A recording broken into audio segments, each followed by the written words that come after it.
Kalau berkaca pada proyeksi yang tadi Anda sampaikan, mungkin penurunan rupiah ini masih akan berlangsung hingga akhir first half 2024. Lalu upaya seperti apa yang bisa dilakukan Bank Indonesia untuk bisa memperkuat rupiah? Kita tahu BI masih juga mengeluarkan instrumen-instrumen investasi. Apakah ini harus diperbanyak lagi jumlahnya? Oke, jadi kalau kita lihat memang cenderung demand-nya itu besar. Demand terhadap US dollar terutama untuk memenuhi kebutuhan lebaran, untuk repatriasi dividen, sama pembayaran suku bunga dan cicilan pinjaman luar negeri. Nah, langkah-langkah yang bisa dilakukan adalah memperkuat likuiditas US dollar terhadap rupiah. Kita selain importir ya, kita juga ada eksportir gitu ya. Eksportir ini juga membantu dan berperan terhadap stabilitas rupiah. Jadi kalau kita lihat sekarang selama demand sama supply-nya itu berimbang, nah itu rupiah mestinya ranging aja gerakannya dari yang tadi kita prediksi mungkin dari 15.500 sampai 15.750. Tetapi kalau ada mismatch, jadi ada imbalances alias dalam satu periode terjadi permintaan yang tinggi atau besar sekali. Nah, kita berharap seperti yang sudah dilakukan sebelumnya oleh Bank Indonesia adalah terjadi pemenuhan likuiditas, BI masuk ke pasar, entah itu kalau dulu kita ada triple intervention ya, kita juga berharap itu masih terjadi dan memang selama ini itu yang membuat stabilitas rupiah. Kadang-kadang memang kalau kita lihat importir itu satu waktu bisa ada demand yang besar, sementara kalau kita lihat ekspor itu stabil ya, masuknya US dollar itu stabil gitu, merata selama 1 bulan.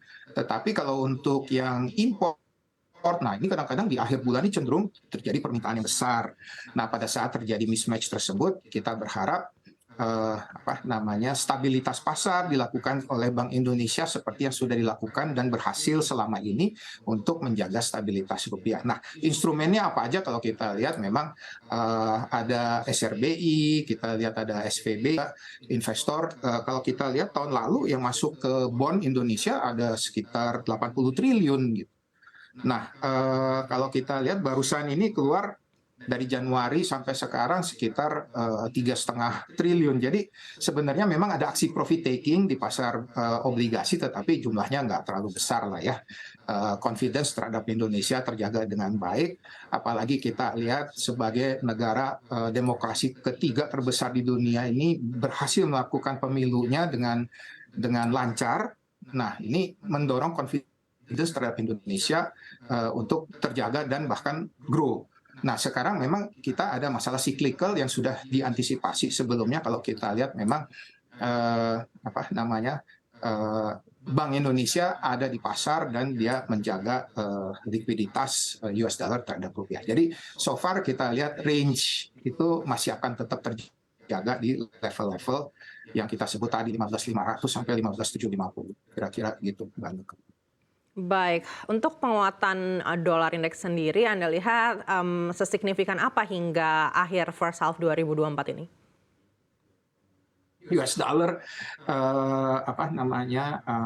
grow itu faktornya ada 2. Jadi US-nya sendiri, terus habis itu the rest of the world. Kalau di dolar indeks itu ada beberapa negara, tapi yang terutama itu terhadap euro. Nah, kalau kita lihat euro itu sekarang masih mengalami negative interest rate. Ya, jadi minat investor untuk masuk ke investasi dalam mata uang euro itu sebenarnya bisa dibilang nggak ada gitu. Karena dia secara real return itu dia negatif. Ya, kalau kita lihat euro itu 10 tahun bondnya yield-nya 2,4, sementara dia punya inflasi 2,8, jadi sebenarnya dia minus 0,4, jadi nggak ada yang mau ke situ sebenarnya. Jadi kalau kita lihat selama faktor-faktor seperti ini masih bertahan, US nggak menurunkan bunga, euro juga masih negatif real interest rate-nya, ya tentunya US ini masih akan kuat. Terhadap Indonesia gimana? Ya more or less sama. US ini real interest rate-nya itu 1,2%. Rupiah itu 4%. secara demand ini sudah atraktif gitu. Tetapi sekarang kalau mau masuk ke Indonesia untuk mendapat real interest atau real return di 4%, dia harus jual rupiah gitu. Sorry, jual dolar beli rupiah. Nah, ini faktor stabilitas rupiah ini yang menjadi consideration kapan asing itu akan masuk. Biasanya mereka kalau melihat rupiah lagi tertekan, nah mereka akan masuk. Biasanya itu turut menjaga stabilitas rupiah dari sisi total return, net return mereka itu terjaga dengan baik.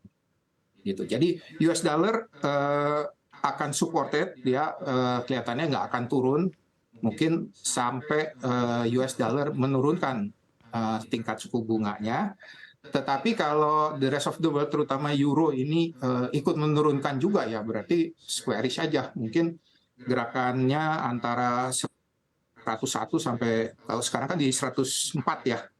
Nah, ini mungkin di level-level segini udah topis gitu ya. Mungkin dia nggak berpeluang untuk menguat lebih lagi.